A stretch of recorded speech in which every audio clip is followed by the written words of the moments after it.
WideAwakeNews Radio. I'm your host, Charlie McGrath. It is the 25th day of September. Wow, this month is literally flying by. Coming up now, we got John Rubino of the dollarcollapse.com. Always a very informative guest, and lots to cover tonight because, as I alluded to before the program, the end of Eric's hour there, it's unfortunate. And those of you listening on the Rinse feed that were listening to the commercials between hour one and hour two, you couldn't help but have to be subjected to yet one more story about this football game, this Monday Night Football game between Green Bay and Seattle, and the controversy is refs. Everybody in this country is all abuzz today. It's all I heard all day long on every channel you went to. It didn't matter if it was ESPN or if it was mainstream infotainment, you were getting inundated. And it's why in a video that I'm going to upload later, I allude to the fact that, look, it's unfortunate that more people understand the struggle between the referees union and the ownership, the 31 owners of the NFL. More people understand what the sticking points of this labor disagreement is than understand the monetary policy that truly has an effect not only on your today, but more importantly, your tomorrow. Look, a study came out today by Bloomberg. They at least reported this today. That 46% increase in the number of kids, and I use this term loosely because they're not kids, they're adults, 18 to 30 years old. 46% increase in the number of these adults that are moving back home. The multi-generational household is at a 50-year high. Now, this is one anecdotal, and I say anecdotal because literally, somebody like John who runs a website or I who have a website could find hundreds and hundreds of these kind of anecdotal pieces of information that are basically ignored by the mainstream. We're inundated with, when is it time to go in and invade Iran, or when are we going to step up more military action inside of Libya or the Middle East or North Africa? We're more inundated with, gay marriage and these social issues. What did Obama say? What did Romney say? When did they say it? Did they come out in front of this crisis or behind this crisis? This is all for our consumption. But what's really happening behind the scenes is what we ought to be getting prepared for. 46% increase since 2007. Shocking statistic. But it pales in comparison when we look at other stats. 47 plus million people on food stamps, the continued fall of housing across this country. This is the great store of wealth of the middle class, and it's continuing to slip by the wayside. Million foreclosures every year. The values of these homes have fallen more than they have during the Great Depression. And what is the solution by these central banks? The solution's been the same for the past, I'm just going to go with the window of time of the past 4.5 years, which is quantitative easing. We're going to start up the printing presses and this will fix the problem. But ladies and gentlemen, it's real simple, the place we're at right now. When you play poker and you have your stack of chips in front of you, and trust me, I know this. I used to go down to Vegas back in the days before I was awake, I would say. I would take my ill-gotten gain out of the housing sector, and I would go to Vegas and I'd sit at these tables where there were it was no limit, and there was hundreds of thousands, and in some cases over $1 million sitting on the table. And when these guys would go all in, that was exactly what it meant. They don't have anything left. They pushed every chip, they pushed every 100, and it all went into the pot. And this is exactly where I believe we're at right now. You have Draghi coming out 3 weeks ago talking about an all-in move to have unlimited debt being issued to the people of Europe to buy their sovereign debt in order to keep that from falling apart. You have Bernanke coming out a week later saying the exact same thing. They call it quantitative easing 3. It's a misnomer. It's quantitative easing to infinity. There is no end, $40 billion a month until it works, and it's not going to work. You can't lower interest rates less than zero, and you can't have quantitative easing that is more optimistic than forever quantitative easing. Now, China's jumping on board because they're not going to watch the dollar outpace it in its decline. Of course, the yuan is attached to the dollar, but they're flooding their banks with money in order so that they can take part in this race to the bottom.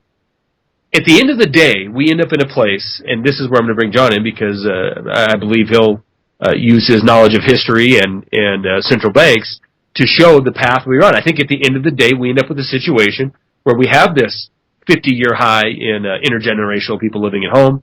But not only that, we end up in a situation with the destruction of our currency, the destruction of the buying power of our currency, this hidden tax of inflation, and you have no buying power left in that dollar. So how long of a transition is it from this notion of recovery that we're living in, this notion of having these slick suit guys tell us that they've got it all under control, from where we go from this perceived reality to the true reality, which is your dollar is falling through the floor, the necessity items you need in order to live, i.e. energy and food, are starting to skyrocket through the roof, and we end up in a situation where we're paying 40, 50, 60% of everything we make in order to feed and heat our growing households because we're moving, the adult children are moving back in. How long does it take to get to that 40, 50, 60%? Because I can tell you what happens after that.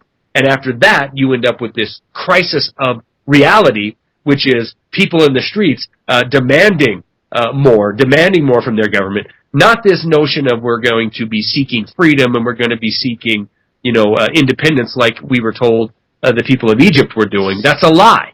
They were in the streets for one reason and one reason only. They couldn't eat. And when they did work, they put 70% of what they made in order to buy that food and buy that basic necessity items that they needed to survive.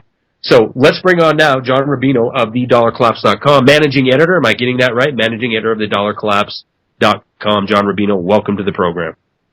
Hey, Charlie. Good to talk to you again. It's always great when you're on here, and I'm going to pick your brain. I know you made your bones in the euro dollar, correct? Well, yeah, I was a money market trader back in the day, in the 1980s, for a German bank based in New York City. So, I started there and went through junk bonds after that and equities after that before I started writing about all of this stuff. So, I've seen some bubbles, and they just keep getting bigger. Well, and I guess, we have about a minute before we have to do our first break, but I certainly want to talk about this, what I believe is going to be the ultimate bubble, the sovereign debt bubble. And it seems to be that the central banks are positioning themselves for ultimate power and ultimate authority. And what I mean by that is, we had Christine Lagarde coming out, I believe it was yesterday.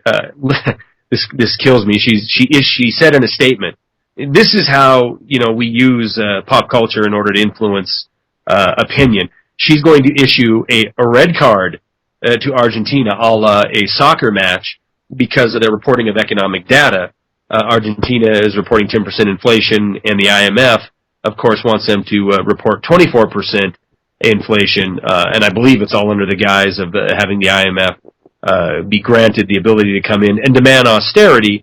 And this is a tactic we've seen over and over again throughout Europe over the last several years, where they issue some debt, they issue some leniency to these nations, and they replace their leadership with technocrats to get more influence.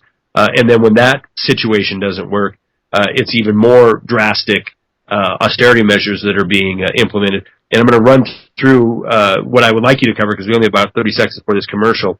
But we have Draghi coming out with his pillar, his plan.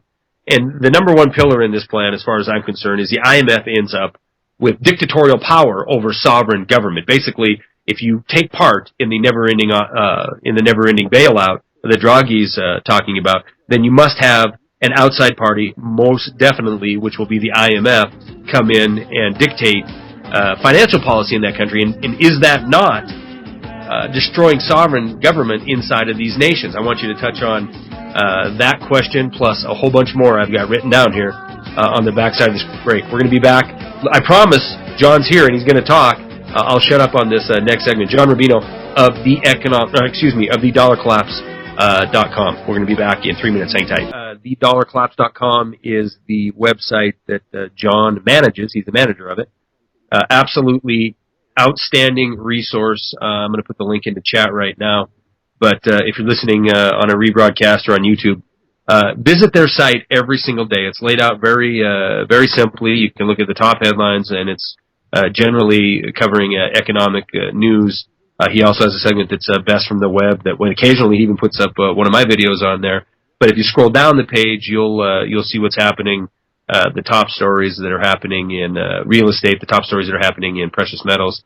Use it every single day. Go back there and visit it because he is even more voracious at getting that thing updated multiple times a day, even more so than I do on my site. So I obviously use you as a resource, John, when I'm looking for stories because it is updated and it's all relevant. So congratulations. And I'm assuming the continued success of dollarcollapse.com.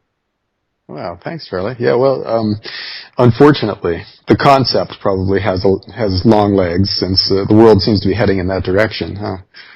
Yeah, no doubt about it. And I wouldn't mind, in quickly, these two segments will run out. You know, I really feel that our central banks are at this all-in moment where there's, I'm going to pick your brain because, like I said, MBA from New York University, and you spent a lot of time in this field over the last several decades. What on earth could possibly be thrown at this mess other than zero interest rate, other than a commitment to the markets, to Wall Street, that this quantitative easing isn't going to go away. It's going to be there forever. And, John, we don't have, since this announcement, I don't know, after today's 100-point loss on the Dow, we're probably in negative territory since the announcement. But we're certainly not seeing this animal spirit of optimism take over anybody. I think everybody realizes this is the all-in moment. This isn't going to create jobs. This isn't going to create a sustainable recovery. What on earth can these central banks do at this point to try to stoke some kind of confidence, or is it just going to be the reality train from this point out? Well, yeah, I don't think it's fixable. I mean, we have all this debt that we've got to do something with, and there's really only two choices. Because you can't live with more debt than you can pay off. So one way or another, you have to get rid of it. And the choices are collapse under the weight of it and have a 1930s style depression, or try to get rid of it via inflation, make the dollar worth less so that your payments on your debt become less and less onerous in real terms. And that, of course, screws over your creditors and causes them trouble. And so it doesn't work.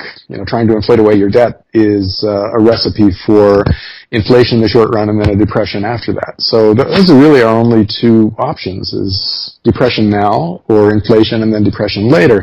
And that's it. And so the risk that the world's central banks run is that when they announce some really extensive, huge trillion-dollar liquidity program, is that people realize that they're desperate and see it as an act of desperation and then react accordingly, which is the opposite of what the central banks want people to do. But at that point, the central banks can't control it anymore. And so, what you mentioned about the markets not really running away with optimism after the announcement of yet another quantitative easing program, it might be a sign of that. Maybe people are finally figuring out that this is not a sign of finally adult supervision in the market and everything is going to be okay. It's a sign that the people in charge have no idea what's going on, and they're thrashing around doing ever more desperate things in the hope that some of it works. And the fact that the guys who have the best information are this desperate should scare the rest of us. And if enough people come to that conclusion, then you'll see them act in ways that cancel out all this extra liquidity. And eventually that's going to happen. We don't know if it's this time or next time or the time after, and we don't know if it's this year or next year or 5 years from now. You just can't know these things. But the world is clearly heading in that direction because, as I said, we have to get rid of this debt somehow. And eventually people will figure it out, and eventually the system will kind of spin out of control.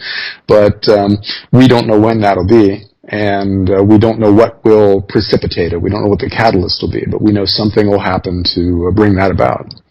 Yeah, and I mean, there is another darker, trajectory that this could take. And you don't have to look too far deep into the headlines to see that, it could be what do we see today? China is an emerging threat in naval power, and that's a completely separate potential military entanglement besides the one where the never-ending involvement we have throughout Iran and the Middle East. So we could certainly see some kind of ultimate distraction, and we wouldn't be speaking out of turn here because all we have to do is look through history and see that this is a very common result of this buildup of debt and this buildup of animosity between neighboring countries and different regions of the world. I mean, a lot of our conflicts in the past have started because of this kind of these bold actions that are taken by one country in a desperate throw to keep themselves solvent. Maybe they're dumping all their debt onto their neighbors, as we see throughout Europe right now. And who knows what kind of powder cake that's creating underneath all this happy joy that is presented every time they have one of the 20 European Union meetings together, where they just this is the fix, they've got it this time, and then it turns out to be nothing but an ultimate failure.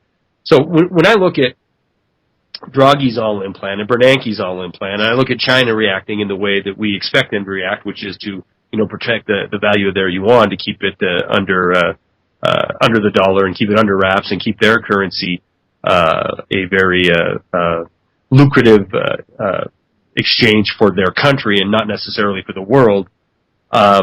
It seems to be every all-in play is at hand.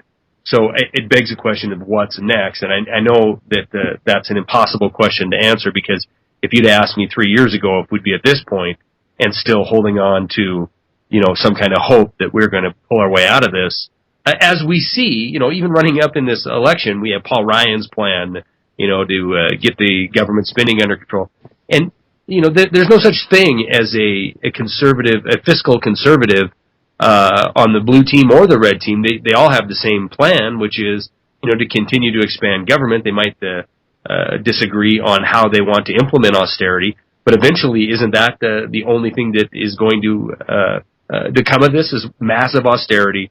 And I know it's a word we've heard and you've had on your side a lot and I've had on my side a lot, but I don't think we understand what kind of austerity is truly coming. I think it's, in some respects, it'll be a bloodbath, especially in standard of living. Oh, it'll be horrendous. There's nothing in our lifetimes that has been anything like what's coming. And it won't happen politically because it's so horrendous. So nobody can get elected promising the kinds of stuff that's going to happen. So the market will impose it on us eventually. One way or another, we will run out of money. And so we won't have the stuff we used to have. We won't have the security that we used to have. We won't have the wealth. We won't have the jobs. None of that. And, that's coming. And to go back to the geopolitical side of what you were talking about before, that's also very normal in crazy financial times. You usually get some kind of a geopolitical thing going too, because when governments run out of money, they start looking around for an external enemy to distract the people who might otherwise storm the Capitol and hang the government. And so it's no surprise to see the crazy stuff going on all over the world, and people picking fights with each other who you wouldn't expect to see picking fights. And a lot of that is because they're broke and they're stressed and they're looking for something to distract their populace, and normal, historically normal. Distraction. And smoke screen, smoke and mirrors, distract, and it'll all be better. We're going to take our last break now. We'll be back at 3 minutes with John Rubino. And we're going to talk what this outcome might look like in this country. Right back. WideAwakeNews Radio. I'm Charlie McGrath, your host. John Rubino of the dollarcollapse.com is our guest for this hour, the final segment. John, what does it look like in your imagination, in your best case scenario, winding down debt, unloading debt out of the system, and then the worst case scenario? I think what you alluded to with this political distraction game is very, very true.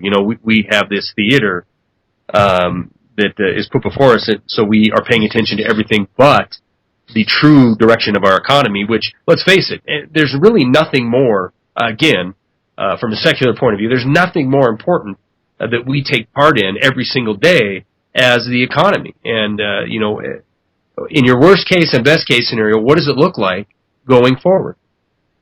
Yeah, well, America, by the way, is more than just a powerhouse economy, though. We were this ideal of a free society that took in people from all over the world, and you could just show up and declare yourself an American and become one, and that's so unique in human history. And that we're on the verge of blowing that is very depressing. But the way it could go, basically, it seems to me there are two possible paths for this to take. One, the best case scenario is that we have 10 kind of nightmarish economic years where we become sort of kind of a third world country and get very poor by our current standards, and then work off a lot of the debt and start to grow again, and come from a more sustainable base of limited government and sound money. That's a possibility. And the worst case scenario is that combined with World War III. And that might be more likely, the way the world is going. But one of those two is probably the way it plays out. And as for timing, also two ways it could go. One is that we do it in a linear way, where it just kind of grinds on, and we get poorer and poorer and poorer. A few more years like the last few years, only it just doesn't seem to end until most college graduates are living at home with their folks, and hardly anybody can afford health insurance, and the libraries are closed, and the cops never come when you call, that kind of a world.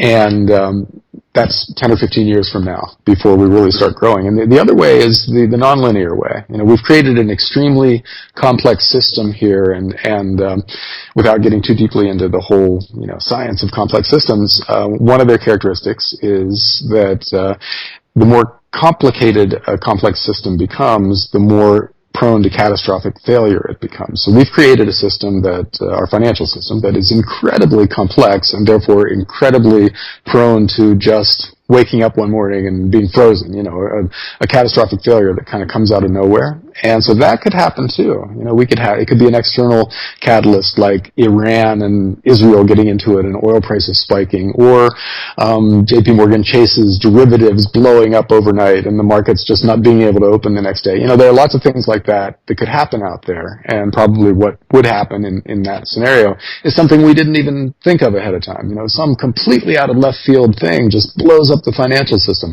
because we've created the conditions in which something like that can easily happen. And yeah, there's certainly the impetus for a domino effect, cascading failure, especially in the realm you talked about. J.P. Morgan and their derivative exposure, this notional value of over $2 quadrillion by some estimates, and really, it takes something as small as Greece to light this fuse, does it not? Oh yeah. Greece could have done it if they had pulled out of the Eurozone, gone back to the drachma, devalued it by 50%.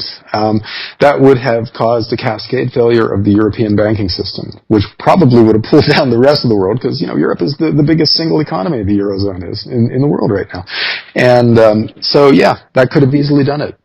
And there are 50 other things that could also very easily do. Yeah, and that was the beginning. That was the beginning of the Euro crisis. And it's by no way out of the woods yet.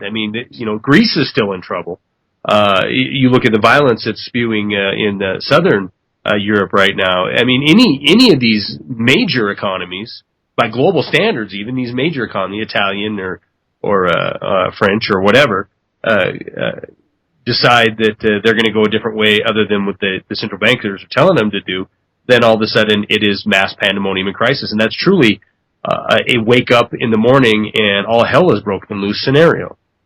Yeah, especially for Americans, because that stuff happens at night for us. And so when we wake up in the morning, we're kind of at the mercy of whatever happened in Asia and Europe. And so it could very easily be something that happens over there, and then our markets just don't open. So if you've got, a long stock portfolio, which would have done real well for you in the last few years, and which a mainstream financial planner would still put you in today if you went there and asked for advice, that might be worth, 1/3 or 1/4 of what you originally put into it, and you can't get to it. The markets are closed, and that's something that could easily happen. I'm not saying I think it will, but I'm saying it's on the list of highly possible outcomes now that we've created such a complex financial system. What's interesting to me is I'll listen to this recording later on of our conversation, and John, there's nothing that we've talked about that hasn't happened before. And in fact, there's nothing that we've talked about that hasn't happened before in this country. Yeah, financial systems have imploded throughout history.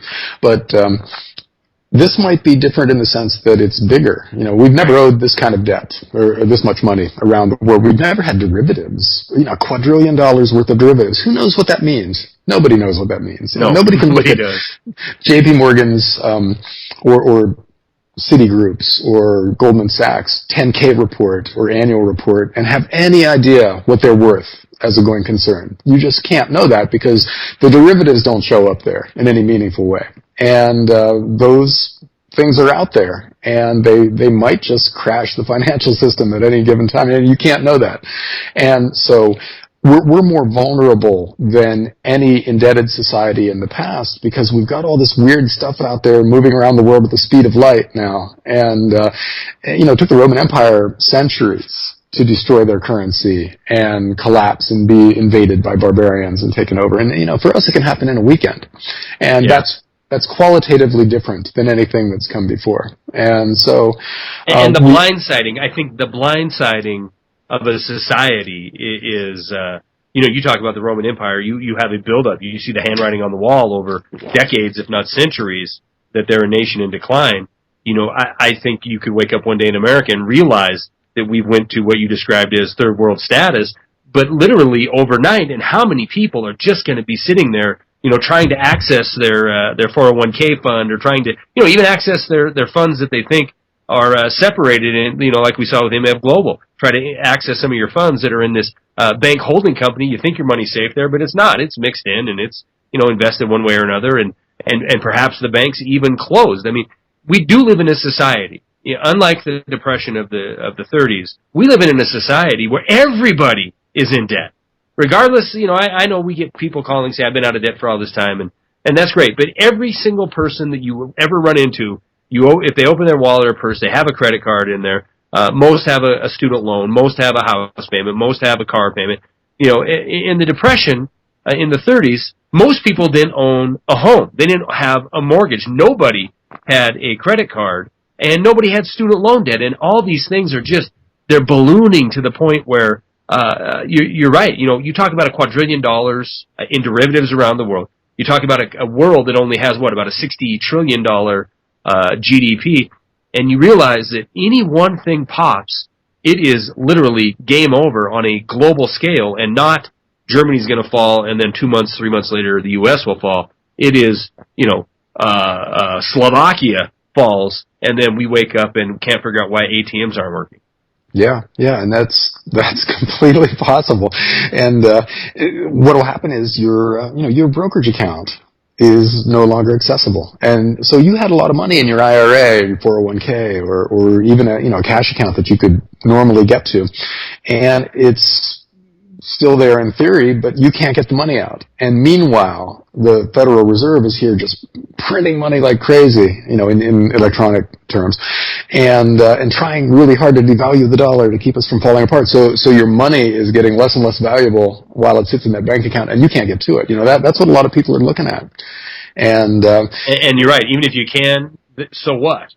If Ben is, he's going to liquidate or dump even more liquidity to the system to keep it alive for 5 more minutes, and all of a sudden, even if you had access to the average, the average 40-year-old has $10,000 towards retirement. Well, good for you. I mean, what are you going to make? You're going to make a car payment and buy a loaf of bread and a gallon of milk, and guess what? You're poor. Yeah, see, that person's life won't change nearly as much as the guy who has $1.5 million in 3 or 4 different financial accounts, and all of a sudden doesn't. You just can't get to it anymore. So you go from being a paper millionaire to somebody with maybe not the ability to pay the rent at the end of the month, and that's going to be a psychological change that'll just be astounding when and if it happens. Absolutely. I mean, again.